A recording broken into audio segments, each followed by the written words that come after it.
नमस्कार मित्रों, Siddharth online classes में आपका स्वागत है। आज हम डाउट क्लास के बारे में चर्चा करेंगे। जो आप लोगों ने क्वेश्चन भेजा है उसके बारे में हम डिस्कस करने वाले हैं। तो जो पहला क्वेश्चन था वो अभाज्य संख्या को लेकर था। अभाज्य संख्या से लेकर के जो क्वेश्चन था उसके बारे में हम डिस्कस करने वाले हैं। उस क्वेश्चन के डिस्कस करने से पहले हम थोड़ा सा भाज्य और अभाज्य संख्याओं के बारे में जान लेते हैं कि भाज्य और अभाज्य संख्याएं एक्चुअली होती क्या हैं। तो यहाँ पर हम देखते हैं, लिखा है प्राइम नंबर, अभाज्य संख्याएं। एक चीज और जानना है, कहीं पर ऋण संख्याएं आ जाएंगी तो भी आपको वही प्राइम नंबर कहे, अभाज्य संख्या कहे, ऋण संख्या कहे, सब एक ही संख्याएं हैं। तो सबसे पहले हम देखते हैं अभाज्य संख्या कहते किसे हैं। ध्यान से सुनना, एक को छोड़ करके वे सभी संख्याएं जो एक और स्वयं के अतिरिक्त और किसी संख्या से विभाजित न होती हों उन्हें हम ऋण संख्या या अभाज्य संख्या अथवा प्राइम नंबर कहते हैं। दूसरे रूप में हम समझ लेते हैं कि अभाज्य संख्या किसे कहते हैं। ऐसी संख्या जिसका केवल दो गुणनखंड संभव हो।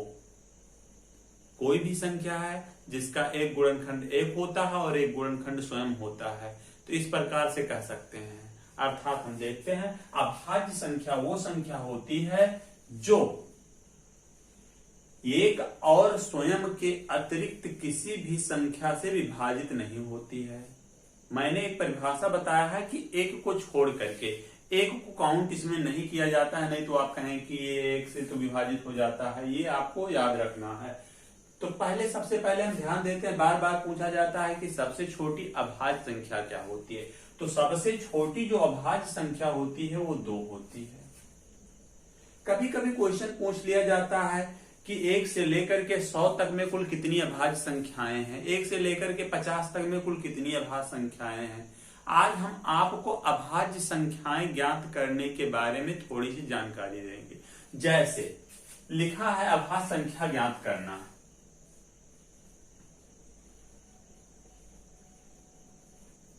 अभाज्य संख्या ज्ञात करना, अभाज्य संख्या ज्ञात करना।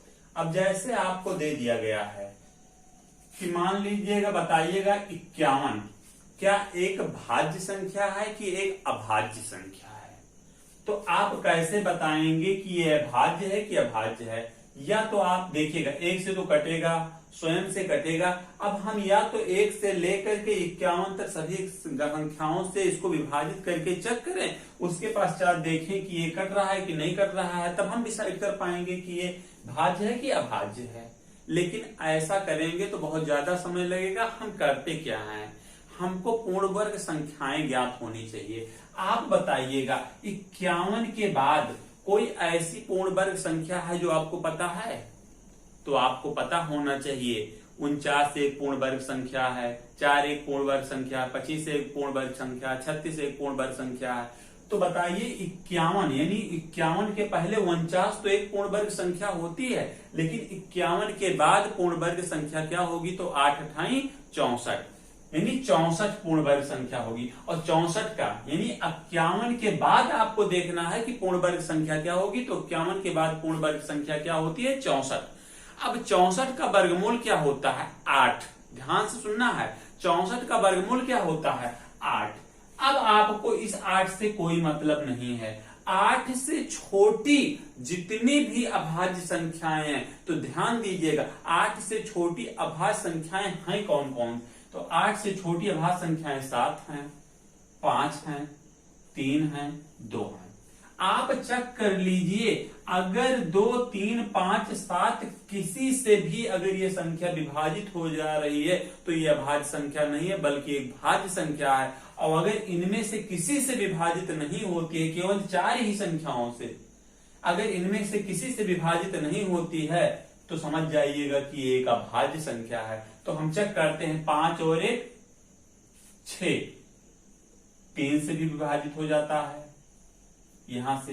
तो तुरंत आप कह सकते हैं कि ये एक अभाज्य संख्या नहीं है। हमने डिसाइड कर दिया, यहां तक नहीं देखना पड़ा कि 1 से लेकर 51 तक जितनी भी गिनतियां पढ़ रहे हैं सबसे विभाजित करके देखा जाए कि ये भाज्य है कि अभाज्य है। हमें आशा करते हैं कि आपको समझ में आया होगा। एक दूसरा क्वेश्चन लेकर के हम देख लेते हैं। जैसे ले लीजिएगा आप 59। अब आपको बताना है क्या 59 एक अभाज्य संख्या है कि भाज्य संख्या है। तो हमने क्या कहा, जो भी संख्या दी गई है उसके बाद की हम पूर्ण वर्ग संख्या लेते हैं, चाहे जितना आगे जाना पड़े। तो 59 के बाद बताइएगा पूर्ण वर्ग संख्या क्या होती है। तो 59 के बाद अगर हम चलते हैं तो हमको पूर्ण वर्ग संख्या मिलती है 64। ध्यान दीजिएगा। और 64 का वर्गमूल क्या होता है, 8। इस 8 से हमको कोई मतलब नहीं। 8 के पहले जितनी भी अभाज्य संख्याएं हैं उनको हम नोट डाउन कर लेते हैं। तो 7 है, 5 है, 3 है, 2 है। अब अगर इन सभी संख्याओं में से किसी भी संख्या से 59 विभाजित हो जाता है तो समझ जाइएगा संख्या भाज्य है, और अगर नहीं विभाजित होता है तो समझ जाइएगा संख्या अभाज्य है। तो हम देखते हैं 2 से तो किसी कीमत पर नहीं कटेगा, क्योंकि लास्ट में 0, 2, 4, 6, 8 नहीं है। 3 से 9, 5, 14, 3 से कट ही नहीं सकता है। 5 से कटेगा ही नहीं, 7 से कटेगा ही नहीं। तो आप बताइएगा 59 क्या है। 59 एक अभाज्य संख्या है, एक अभाज्य संख्या है। अब कहेंगे कि आप छोटी छोटी संख्याएं बता रहे हैं, चलिए हम बड़ी संख्या देख लेते हैं कैसे हम ज्ञात करते हैं। बहुत सारी संख्याएं दिक्कत होती हैं कि बड़ी संख्या दी जाएगी, बताना होगा कि ये भाज्य है कि अभाज्य है। कैसे हम ज्ञात करते हैं, आइए देखते हैं। मान लीजिएगा 253 दे दिया गया। अब आपको बताना है कि ये भाज्य है कि अभाज्य है। तो आप बताइएगा 253 के बाद कोई पूर्ण वर्ग संख्या आपको पता है? जी हाँ, पता है। इतना तो आपको ज्ञान होना चाहिए। 253 के बाद पूर्ण वर्ग संख्या होती है 256। याद होगा 16 का ये वर्ग है 256। अब आप बताइएगा 256 का जो वर्गमूल होता है वो कितना होता है, 16। अब 16 के पहले जितनी भी अभाज्य संख्याएं, तो 16 के पहले अभाज्य संख्याएं कौन कौन सी हैं आपको बताना है। तो 16 के पहले अभाज्य संख्याएं 13, 11, 7, 5, 3, 2। इतनी सारी अभाज्य संख्याएं हैं। आपको कुछ नहीं करना है, इन्हीं संख्याओं से देख लेना है। अगर ये विभाजित हो जा रहा है कोई भी संख्या से तो ये भाज्य होगा, और अगर किसी से विभाजित नहीं होता है इन दी गई संख्याओं में से तो एक अभाज्य संख्या होगा। आप देखिएगा, क्या 2 से कटेगा? कभी नहीं कटेगा। क्या 3 से कटेगा? 5 3 8, 8 2 10, नहीं कटेगा।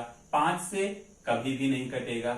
7 से देख लेते हैं, 7 3 21, 4 बचा 43, नहीं कटेगा। 7 6 42 होता है। चलो 11 से काट करके हम देख लेते हैं, 11 दूना 22, कितना बचा 3, 33, 11 तिहाई 33, कट गया, यानी 11 से कट गया। सेवर है कि 253 जो है वो एक भाज्य संख्या है, न कि अभाज्य संख्या है। हम आशा करते हैं आपको अभाज्य संख्याएं ज्ञात करने का नियम पता चल गया होगा। ठीक है, अगर आपको नहीं समझ में आ रहा है तो वीडियो को 2-3 बार देखिए, आपको समझ में आ जाएगा। चलिए, ये तो था थोड़ा बहुत जानकारी इस अभाज्य और भाज्य संख्याओं के बारे में। अब हम चलते हैं आपके क्वेश्चन पर। क्वेश्चन आपका था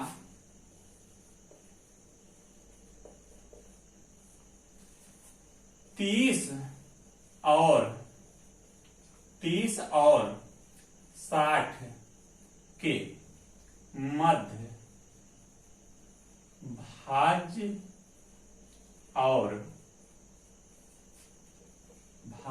और अभाज्य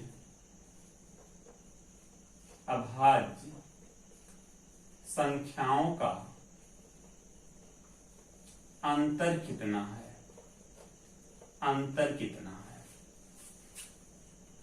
तो आप देख लीजिएगा 30 और 60 के मध्य भाज्य और अभाज्य। तो सबसे पहले आपको ये देखना है 30 और 60 के मध्य कुल कितनी संख्याएं हैं? तो हम देखते हैं 30 और 60 के मध्य कुल कितनी, यानी 30 को भी छोड़ देना और 60 को भी छोड़ देना। अगर हम 30 के बाद 60 तक जाएं तो 30 संख्याएं मिलती हैं, लेकिन 60 छोड़ देना है, इसका मतलब 29 संख्याएं बचेगी। ध्यान दीजिएगा। अब इन 29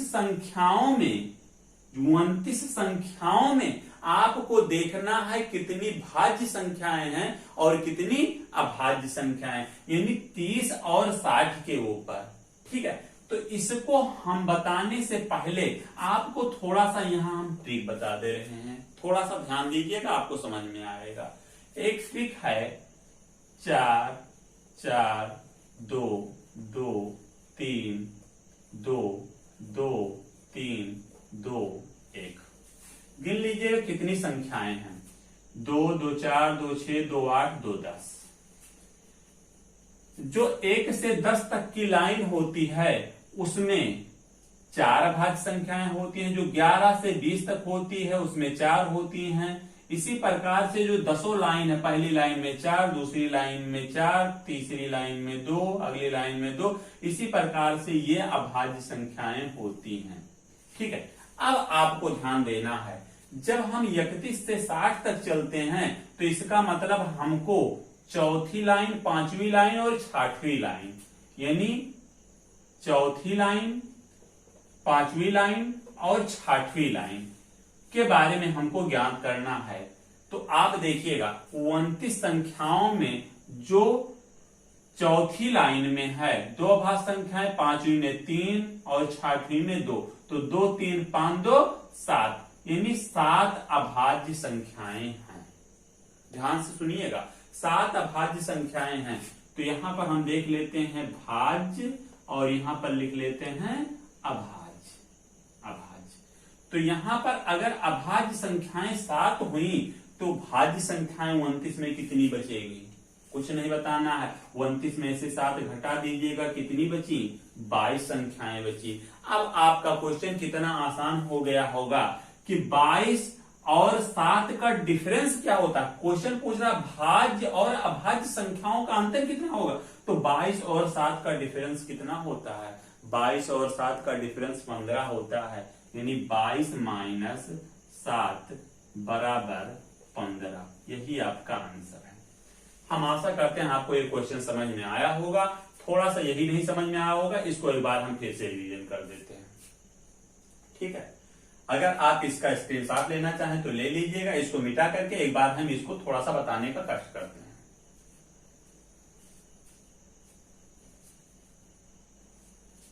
चलिए,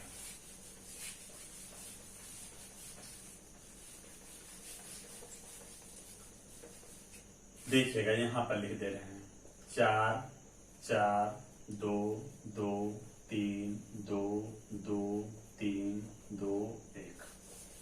देखिएगा, अगर हम एक पहली लाइन की बात करें तो इसमें 4 होती हैं, 4 संख्याएं होती हैं, अभाज्य संख्याएं। अभाज्य संख्याएं पहली लाइन की हम बात करते हैं। इसमें होता है 2 3 5 और 7। अगली की हम बात करते हैं तो होता है 11 13 17 19। इसकी बात करते हैं तो होता है 23, होता है 29।